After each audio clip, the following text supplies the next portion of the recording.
Everyone property की दुनिया से आपका दोस्त फैसल जाहिद आपकी खिदमत में एक नई वीडियो लेकर हाजिर हुआ है। आज मैं और हसन भाई बैठे थे, कुछ डिस्कशन कर रहे थे रिगार्डिंग डेवलपमेंट के हवाले से और बहुत सारे लोगों के ऐसे सवाल जिसके जवाब हम तलाश करने की कोशिश कर रहे थे। तो मैंने सोचा क्यों ना आप लोगों के लिए एक वीडियो बनाऊं ताकि आप लोगों को आइडिया हो सके कि क्या एक्चुअली चल रहा है वहाँ पे और क्या मामला है। वीडियो स्टार्ट करने से पहले आप सबसे रिक्वेस्ट है कि मेरे चैनल को लाजमी सब्सक्राइब करें ताकि आपके पास मेरी हर वीडियो बर वक्त मिलती रहा करे। जी हसन भाई, क्या हाल आप खैरियत से हैं? ठीक ठाक हैं? अच्छा हसन भाई, हम जो स्क्रीन बैठ के जब डिस्कशन कर रहे थे रिगार्डिंग डेवलपमेंट अपडेट्स, तो उसके हवाले से मेरे पास कुछ सवाल थे आपके लिए। तो मैं चाह रहा हूँ कि आपके जरिए व्यूअर्स को भी पता लग सके कि क्या सवाल थे और आप क्या उसके जवाब देना चाह रहे हैं। तो अगर आप इजाजत दें तो मैं आपसे कुछ सवाल करूँ। जी जी भाई। अच्छा, कुछ सवाल थे मेरे कि एक भाई ने हमसे पूछा कि जी सेक्टर ए बी ओवरसीज 1 के भी डेवलपमेंट का काम पूरी तरीके से हुआ नहीं और वो उठा के उन्होंने वेस्ट में और सेंट्रल में काम स्टार्ट कर दिया लॉर्ड स्मार्ट सिटी मैनेजमेंट ने। तो इसकी क्या रीजन है, ये क्या वजह है, क्यों इस तरह से देखने को आ रहा है? देखिए, पता क्या, मैं समझता हूँ कि उनकी जगह अगर मैं भी हूँ ना और मैंने अगर इन्वेस्टमेंट की है तो मैं भी शायद उतना ही जल्दी में हूँ कि मेरे वाले ब्लॉक के अंदर ना डेवलपमेंट बहुत जल्दी हो जाए। ऑन ग्राउंड सिचुएशन और तरह की होती है। जब भी किसी रॉ लैंड को डेवलप करना होता है, काम करना होता है, तो उनकी कोशिश ये होती है कि वो उसको मुख्तलिफ पॉकेट्स के अंदर डिवाइड कर देते हैं। इससे ये हरगिज मतलब नहीं होता कि वो सेंट्रल में जा रहे हैं, वो वेस्ट में हैं या वो आज ईस्ट में चले जाएंगे। अभी हमारा जो फेज 1 का पॉकेट है, उसका जो लैंड का लेआउट है, उसके मुताबिक उनको जो अपनी चाल समझ में आई है, उन्होंने वहाँ पे जाके अपनी डेवलपमेंट शुरू कर दी है। बहुत सारे लोग ये कहते हैं कि उनको सेक्टर ए को पहले, मुझे भी कॉल जाती है, सेक्टर ए को उनको पहले डिलीवर करना चाहिए था, फिर आगे जाना चाहिए था, ब्लॉक वाइज ब्लॉक। ऐसा नहीं होता। होता क्या है कि अभी हमारे पास जो एक्सेस है ना, आप जरा थोड़ा सा इसको अंडरस्टैंड करें कि हमारी एक्सेस इस वक्त गेट नंबर 4 से है और गेट नंबर 4 वाली साइड पे से ही आते हुए आपको ओवरसीज वेस्ट का ए भी मिलता है, एग्जेक्टिव वेस्ट का सी मिलता है और वहीं से जो इनका 173 फीट वाइड जो इनका एग्जेक्टिव एवेन्यू है, वहाँ पे उनका सेक्टर ए है, जहाँ पे उन्होंने वाटर टैंक के साथ मशीनरी, आपने तस्वीरों में भी देखी, वीडियोस में काफ़ी दोस्तों ने बनाई, उन्होंने काम शुरू किया। सो मैं ये समझता हूँ कि डेवलपर को उसका काम करने देना चाहिए। उसकी अपनी एक चाल होती है।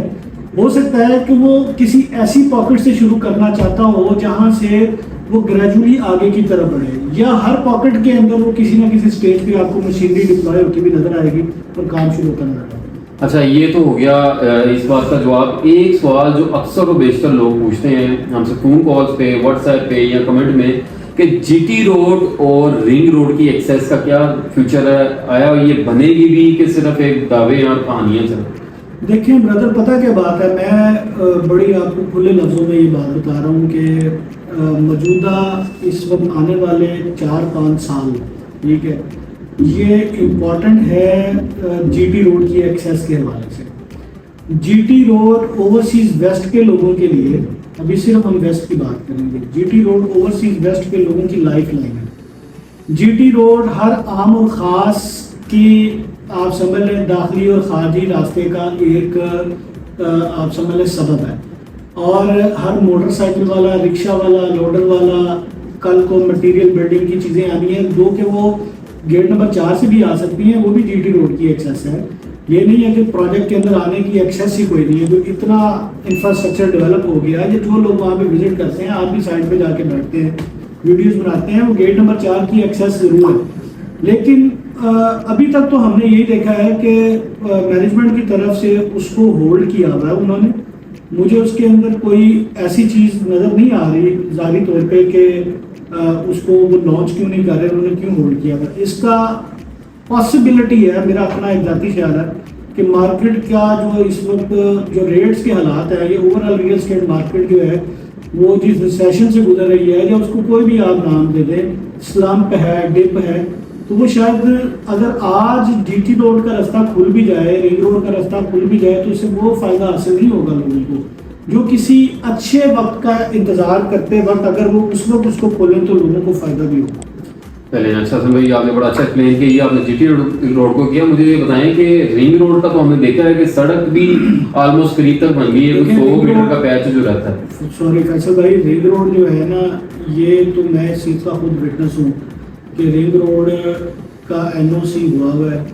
मलिक हसन साहब ने कई दफ़ा हमें लास्ट जो इवेंट हुआ इस्लामाबाद में उसमें भी बताया, इन्होंने एनएचओ को लैंड भी दे दी हुई है, सारे मामला हैं।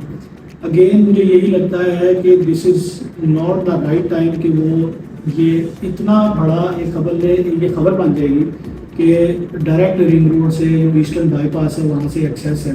तो मेरा ज़ाती ख्याल ये है कि बेहतर है ये जितना डिले हो, अनटिल अनलेस के मैं खुद भी, अगर आप एज अ रियल्टर या सेल्स पार्टनर स्मार्ट सिटी का अगर आप मुझे कहें, मेरे बहुत सारे स्टेक्स हैं स्मार्ट सिटी के अंदर, मेरे पास भी बहुत इन्वेंट्री है, लेकिन मैं चाहता हूं कि जिस वक्त मार्केट के अंदर बेहतरी आए, मार्केट की सेल परचेज का एक मोमेंटम बने, उस वक्त कोई ना कोई खबर जो है वो उसको आग पर तेल का काम करेगी। अदरवाइज अगर अभी कोई ये रास्ता ओपन कर भी देते हैं, जो कि लाहौर स्मार्ट सिटी की मैनेजमेंट के लिए ये काम बड़ा आसान है कि उन्होंने अपने प्रोजेक्ट का सोचना है, उस पर काम करना है, ना कि वो इन्वेस्टर को देखें या अपने क्लाइंट्स को देखें जिन्होंने वहाँ पे बाइंग की हुई है।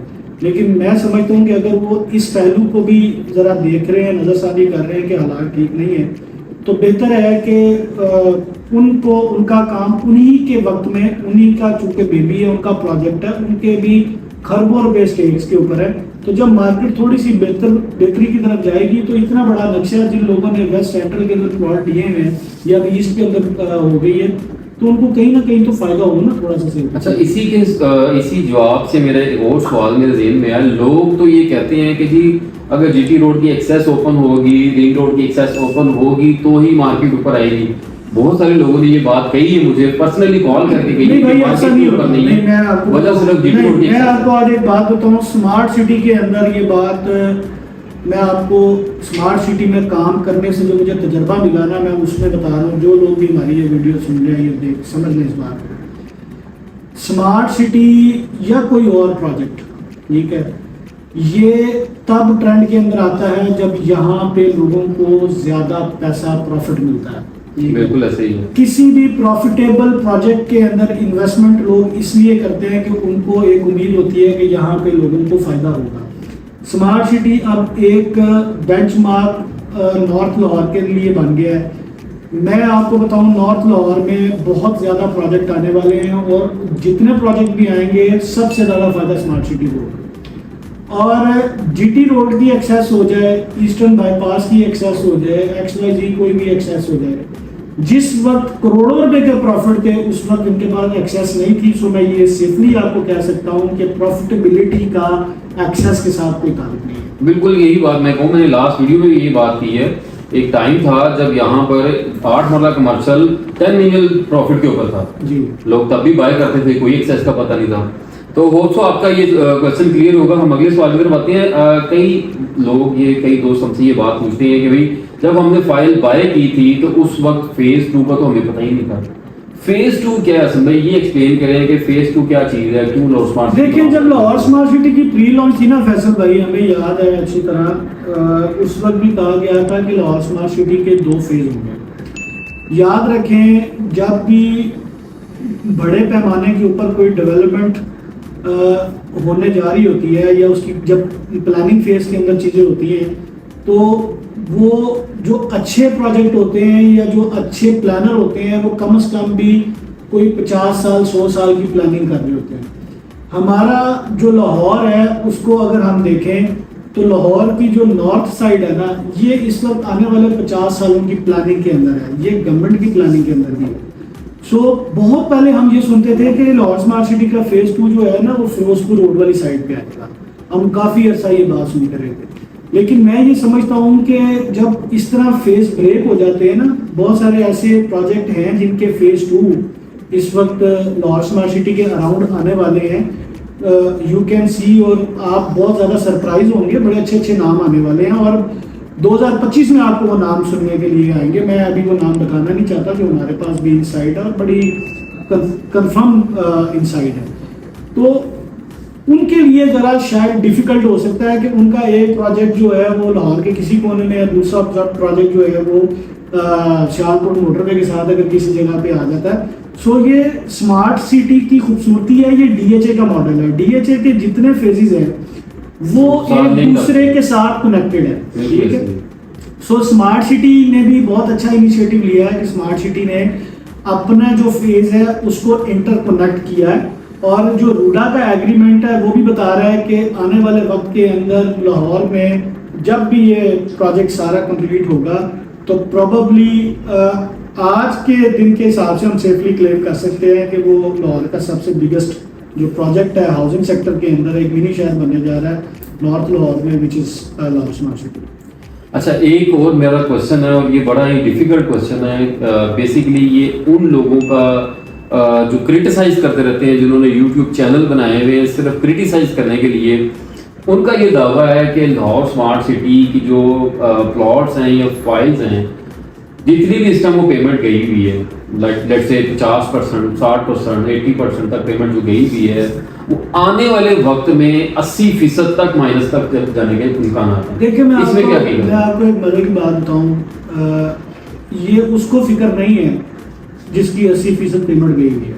ये उसको फिक्र है जो कि ना ऑथराइज डीलर है, ठीक है, ना उसने शायद स्मार्ट सिटी के अंदर उस तरह से काम किया हुआ है, ना उसका अपना 0% स्टेक है, और वो एक ऐसे प्रोजेक्ट के ऊपर मतलब एक ज्ञान दे रहा है जिस प्रोजेक्ट के बारे में उसको पता ही नहीं है, अंडरस्टैंडिंग ही नहीं है कि वो प्रोजेक्ट है। मेरा मानना भी यही है। दूसरी बात ये है कि असल में बात पता क्या होती है, मैं किसी भी बंदे से पूछना आज ये Lahore smart city specially Lahore की मार्केट के अंदर ना अब ये एक ऐसा प्रोडक्ट बन गया है कि आप गली में चलते हुए जमादार को भी कहेंगे ना, किसी आइसक्रीम सब्जी बेचने वाले को भी, दोस्त को जिसका प्रॉपर्टी के साथ दूर दूर तक ताल्लुक नहीं है, और उसको एक छोटा सा स्क्रिप्ट हाथ में पकड़ा दें और उसको कहीं लाहौर स्मार्ट सिटी की ना ये 2-3 खबरें हमारे हाथ में, ये इसके ऊपर आप वीडियो बना दें, वो वायरल हो जाएगा, ठीक है। उसका रीज़न ये है कि Lahore smart city is the only housing project जिसने बड़े कम अरसे के अंदर बहुत ज़्यादा मकबूलियत हासिल की है इंटरनेशनली, जितने ओवरसीज कम्युनिटी है, लोकल कम्युनिटी है, प्लस बहुत सारे लोगों ने बहुत ज़्यादा ट्रस्ट करके, एतमाद करके लाहौर स्मार्ट सिटी को एक किस्म की अपने प्लॉट को बैलेट करने के लिए एज पर क्राइटेरिया उन्होंने अपनी 70 to 80% पेमेंटें सबमिट करा दी है। बहुत सारे लोगों की 100% पेमेंट है, लेकिन इसका हरगिज मतलब नहीं है कि प्रोजेक्ट जो है फ्लॉप हो गया। मैं इसमें थोड़ा सा आपसे वक्त दूंगा इसको मजीद क्लैरिफाई करने के लिए कि किसी भी प्रोजेक्ट के अंदर जब रेट ऊपर जाते हैं या नीचे आते हैं, ये रियल स्टेट सेक्टर का हुसन होता है कि इसकी करेक्शन होती है ताकि बाइंग सेलिंग का एक मोमेंटम बने। जो समझदार इन्वेस्टर है ना, उसको इस तरह का प्रोजेक्ट एक्साइट करता है, ठीक है, कि आपने एक चीज खरीदी थोड़े रेट के ऊपर, आपने हाई रेट के ऊपर जाके बेच दी, फिर अगर आपने जब हाई रेट के ऊपर जाके बेची है तो फिर आप बॉटम का वेट करते हैं कहाँ पे आके मार्केट रुकती है, आप दोबारा वहां से बाइंग करते हैं। ये इसी तरह ही है जिस तरह स्टॉक मार्केट के अंदर होता है। बिल्कुल। और दूसरी चीज मैं आपको बताऊं कि फाइलों का जो कारोबार है ना, ये टेम्परेरी होता है। जिन लोगों को नुकसान हुआ ना, एक्चुअली उनका रिसर्च वर्क जो है ना वीक था, ठीक है, या वो थोड़ा सा कह लें कि बहुत ज्यादा अग्रेसिव हो गए, लेट भी आए, अग्रेसिव भी हो गए। लेट आना नहीं होता एक्चुअली, आप जिस भी स्टेज पे जिस भी प्रोजेक्ट के अंदर इन्वेस्टमेंट करते हैं, बट आपका जो होमवर्क है ना वो कंप्लीट होना चाहिए। अब मिसाल के तौर पे जब आपको पता था कि पहला बैलेट हो गया और दूसरे बैलेट की तरफ प्रोजेक्ट जा रहा है, तो उनको फाइल की तरफ जाना नहीं चाहिए था। उनको चाहिए था कि अब वो मिनिमम के ऊपर फाइल बाय करते और उसको दूसरे बैलेट में जाके नंबर लगवाते।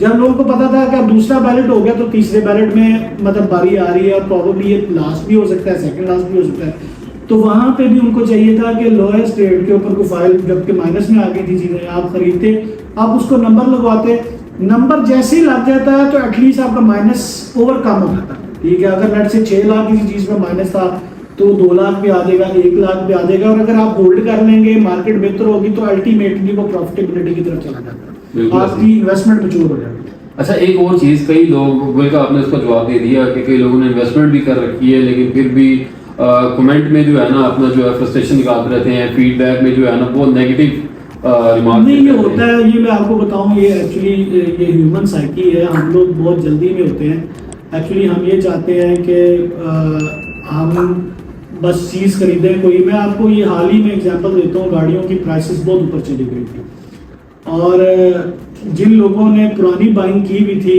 लेट्स से उन लोगों को फ़ायदा हो गया। और जब प्राइसेस एकदम से तेज़ हो रही थी, जिन लोगों ने फिर एकदम डिप आया, 10-10, 15-15 लाख रुपए गाड़ियों में डिप आया, तो वो जिन लोगों की बुकिंग गई हुई थी उन लोगों का क्या कसूर था, ठीक है, ये जिन लोगों ने ले ली। इसी तरह होता है, ये किस्मत नसीब की बात होती है।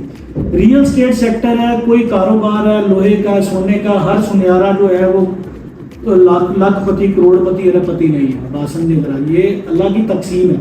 हमें इसके ऊपर राजी रहना चाहिए। किसी चीज़ में अल्लाह ने किसी जगह पे हमारे लिए खैर रखी होती है, किसी जगह अल्लाह ताला ने हमारे सब्र में खैर रखी होती है। तो पंजाबी की एक कहावत है कि बेसब्रा का पैसा सब्र वाले खा लेंगे, ठीक है।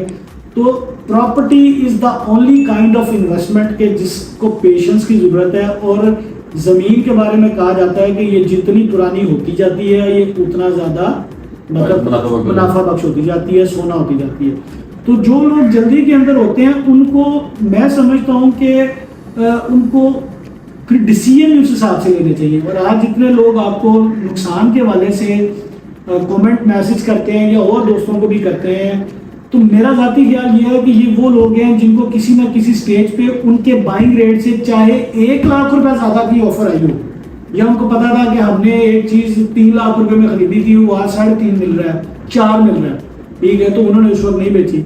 लेकिन जिस वक्त वो रिवर्स आना शुरू हुई तो उनके दिल में शायद ये था कि यार अगर 3 में खरीदी थी या 2.25 में 2.5 पे आ गई है। जबकि जो पुराने वक्तों के आड़ती हुआ करते थे ना, उनका एक फार्मूला होता था, वो कहते थे 5 रुपए रखांगे, 5 रुपए उठे क्या बेच देंगे, 5 रुपए थले आया बेच देंगे, ठीक है। हमने मतलब इससे ज्यादा अब वो जो लोग बहुत ज्यादा, जाहिर है उसको मैं लालच नहीं कहूँगा, जाहिर है हर किसी ने इन्वेस्टमेंट की होती है और हर किसी की ख्वाहिश होती है कि वो ज्यादा से ज्यादा अप्रिशिएट होते हैं।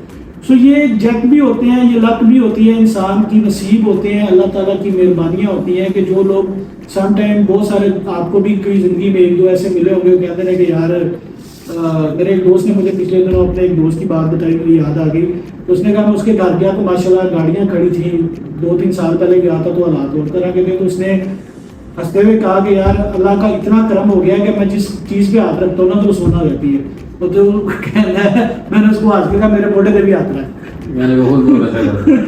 अच्छा, एक हसन भाई आपकी बात में काटूंगा, ये मेरे आपकी बातों से मुझे ज़हन में एक सवाल आया कि अक्सर लोग ये भी बात करते हैं कि भाई आप लोग हमेशा इन फेवर ऑफ लॉ और स्मार्ट सिटी ही क्यों वीडियो बनाते हैं, आप क्रिटिसाइज क्यों नहीं? ये गलत बात है, बिल्कुल गलत बात है। मैं आपको बताऊं असल में क्या होता है, इन फेवर ऑफ की बात नहीं है। लॉ और स्मार्ट सिटी ने ना इस चीज़ को समझ डाला। हमसे ज़्यादा हिट जो है ना वो बंदा नहीं है, ये जितने लॉ स्मार्ट सिटी के सेल्स पार्टनर हैं। ये चूँकि हम बिजनेस कर रहे हैं ना, हम एक प्रोजेक्ट के साथ एज अ सेल्स टीम काम कर रहे हैं, एज अ इन्वेस्टर काम कर रहे हैं। उनकी कोई डील आती है हम उठाते हैं, मार्केट के अंदर कोई भी बाइंग सेलिंग की कोई हवा चलती है हम बाइंग करते हैं। मेरा नहीं ख्याल कि अगर लोगों का नुकसान हुआ है किसी हवाले से, तो अगर हमने भी कोई अपनी 5 चीज़ें, मैं एग्जांपल के तौर पर उठा रहा हूँ, 5 चीज़ें उठाई हैं तो 5 की 5 मुनाफे पे नहीं जाती। अगेन अल्लाह की तकसीम है, ठीक है। तो असल चीज़ ये होती है कि जो आप कह रहे हैं ना कि हम उनको क्रिटिसाइज नहीं करते। देखिए, नफ़ा नुकसान का ताल्लुक स्मार्ट सिटी के साथ नहीं है, हम क्रिटिसाइज नहीं कर सकते, ये हमारे नसीब के साथ है, ये अल्लाह की तकसीम है। दूसरी चीज़, आपने एक प्रोजेक्ट पे एक इन्वेस्टमेंट की है 3.5 साल कॉस्ट ऑफ लैंड के ऊपर, प्लस उसके ऊपर आपको भी पता है कि डेवलपमेंट चार्जेस आने हैं जो कि 1.5 साल की मुद्दत के वो भी होंगे। 2021 मार्च के अंदर, जनवरी फरवरी मार्च के अंदर अप्रॉक्सीमेटली प्रोजेक्ट जो है वो ऑफिशियली लॉन्च होता है, ठीक है। और आप आज मेरे साथ वीडियो बना रहे हैं सितंबर के अंदर 2024 के अंदर, ठीक है। मैं ये समझता हूँ कि सोसाइटी की जो भी हिकमत अमली, उनकी प्लानिंग, उनकी चीज़ें, कि उन्होंने जो सीरियस लोग थे और जो नॉन सीरियस थे उसकी छांट करनी थी। तो उन्होंने कहा जो सीरियस है वो तो 75% दे के बैलेट कराएगा, जो नॉन सीरियस है वो नहीं कराएगा। सो हमें एग्जैक्टली पता लग जाएगा कि हमने कितने टोटल ऑफ यूनिट जो है बैलेट के अंदर लेके जाने। और स्मार्ट सिटी का ये भी, अभी तक मैंने एक भी बंदा नहीं ऐसा देखा कि जिसने कहा मैंने 100% पेमेंट कर दी हुई है और मुझे अभी तक प्लॉट का नंबर ही एलोकेट नहीं हुआ। याद रखें जिन प्लॉटों के नंबर एलोकेट हो गए हैं वो जल्दी या बदे लोगों को डिलीवरी में जाने जाना, ठीक है। ये लीगली स्मार्ट सिटी जो है इसके ऊपर बाउंड है कि जो नंबर उन्होंने लगा के दे दिया, ठीक है, जिस ब्लॉक के अंदर लगा के दे दिया उसको आगे पीछे किसी वजह के तहत अगर कर भी देता है लेकिन उसने उसको प्लॉट देना उसी की प्लानिंग जो भी हो सकता है आगे पीछे हो सकता है, क्योंकि नक्शे की प्लानिंग रिवाइज हो जाती है अकॉर्डिंग टू लैंड सिचुएशन, कोई मामला हो जाते हैं और इस तरह डेवलपमेंट के अंदर कोई ना कोई इश्यूज आ जाते हैं, लेकिन उनको प्लॉट जो है वो मिलेंगे। हम कब उनके आप या जो हमारे दूसरे भाई साथी भी जो व्लॉग्स बना रहे हैं कि जब हम देखेंगे कि यार स्मार्ट सिटी ने लोगों से पेमेंटें ले ली हुई है, सारा काम कर लिया, डेवलपमेंट चार्जेस भी 100% चले गए, ये एग्जाम्पल कैपिटल स्मार्ट सिटी के अंदर मौजूद है। और मैं इसको थोड़ा सा कनेक्ट कर दूं कि जो लोग सिर्फ लाहौर के ऊपर प्रोपोगंडा करते हैं उनको इसलिए भी चीज़ों का नहीं पता कि उनको कैपिटल स्मार्ट सिटी का अंदाज़ा ही नहीं है, उसकी मार्केट का अंदाज़ा नहीं है, उधर के रेट्स का अंदाज़ा नहीं है, वहाँ पे कौन कौन सी बुकिंग का अंदाज़ा नहीं है। सो मार्केट को गंदा करने के लिए सिर्फ लाहौर की बात करते हैं क्योंकि लाहौर में ज़्यादा पजीराई हासिल की। इसी तरह कैपिटल स्मार्ट सिटी में एग्जेक्टिव ब्लॉक के जो लोग थे जो जिन्होंने 2017-18 के लिए बुकिंग ली थी, स्मार्ट सिटी की मैनेजमेंट ने उनको फेस किया, वो डिलीवरी देने से जो है वो उनको उसके अंदर को प्रॉब्लम्स आए, लिटिगेशन थी, मामला थे। जो सिंसियर मेंबर थे वो उनके साथ उन्होंने मतलब उनकी जो भी एक्सक्यूज था या उनकी स्मार्ट सिटी ने जो भी रीजन दी होगी, अब उनको लेके वो वेस्ट के अंदर जो कि एग्जेक्टिव की पहली लोकेशन और वेस्ट एग्जेक्टिव वेस्ट की जो अब लोकेशन उनको दी जा रही है उसमें जमीन आसमान, ठीक है, जमीन आसमान का फर्क है और उनको वो अकोमोडेट कर रहे हैं। सो ये कह देना कि स्मार्ट सिटी 6 महीने हो गए हैं, साल हो गया, स्मार्ट सिटी डेवलपमेंट नहीं कर रही है, कोई रीजन हो सकती है।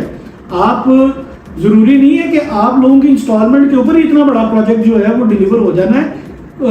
मैं उन प्रोजेक्ट का नाम नहीं लेना चाहता जो पब्लिक बिल्डिंग्स के नाम पे जो उन्होंने प्लॉट रखे होते हैं उनको भी प्लॉटों में कन्वर्ट करके भेज देते हैं, जो उन्होंने पार्कों मस्जिदों के लिए रखे होते हैं वो भी करके भेज देते हैं। हम इनको देखना चाहते हैं। हमारी तब बात बनेगी जब स्मार्ट सिटी ने कहा कि इस जगह पे पार्क बनेगा, इस साइज का बनेगा, उन्होंने पार्क की जगह प्लॉट काट के भेज दिए, ठीक है। उन्होंने कहा यहाँ पे अस्पताल बनेगा, उन्होंने अस्पताल नहीं बनाया, उन्होंने यहाँ पे प्लॉट काट के भेज दिया। फिर हम क्रिटिसाइज करेंगे, हम पूरी कैंपेन करेंगे, लेकिन चूंकि हमें ग्रुप के ऊपर एतमाद है, हमें पता है कि बहुत सारा रोड नेटवर्क जो है वो गवर्नमेंट के हैंडओवर करना पड़ता है। प्रोजेक्ट जब जिस वक्त उसकी प्लानिंग के बाद डेवलपमेंट की बात होती है, बहुत सारी चीज़ें ऐसी होती हैं जो आपने पब्लिक बिल्डिंग्स के नाम पे जो लैंड होल्ड की होती हैं या किसी और मकसद के लिए आपने की होती हैं, तो वो भी आपको इस अपनी ही इन्वेस्टमेंट के अंदर से अकोमोडेट करनी होती है।